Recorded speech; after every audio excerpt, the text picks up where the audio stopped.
Magandang araw mga kasambahay. Ngayon po ay araw ng Miyerkules, June 24, 2026 at ngayon ay 8:45 na ng umaga. Katatapos lang po ang inspeksyon na ginawa dito ni Public Works Secretary Vince Dizon dito sa Padre Faura Pumping Station. Nakita po natin dito sa aking likuran. Ito po Padre Faura Station ay hindi gumagana simula pa ng nakaraang for about 1 year na. At natuklasan ni Secretary Dizon na ito ay hindi gumagana dahil sa makapal na basura sa parehong dalawang pipes na ito, dahil yan sa mga basura. At dahil dyan ay ito yung isang nakikita mga dahilan ng Department of Public Works and Highways na dahilan ng mga pagbaha sa lungsod ng Maynila, partikular na dito sa may area ng Rojas Boulevard, Ermita, partikular na dyan sa may Taft Avenue. At sa kanilang pagkukumpunin nito at paglilinis nitong pumping station dito sa Padre Faura, ngayon ay kinumpirma ni Secretary Dizon na ito ay operational at gumagana na sa ngayon. Ang panawagan lang ng Department of Public Works and Highways ay gawin ng mga komunidad ang kanilang bahagi sa maayos sa pagtatapon ng mga basura.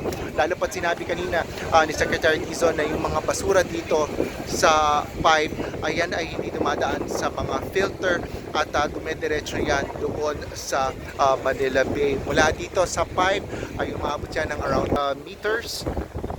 Lumalabas yung pipe doon sa may bahaging yan ng Manila Bay, at yan ay direktang napupunta dyan sa may baybayin ng Manila Bay. At dito na ang makikita ninyo, ito yung pumping station, pasilidad ng Padre Faura Station. Sa ngayon, ito ay pinapagana pa rin ng, sa pamamagitan ng mga generator sets.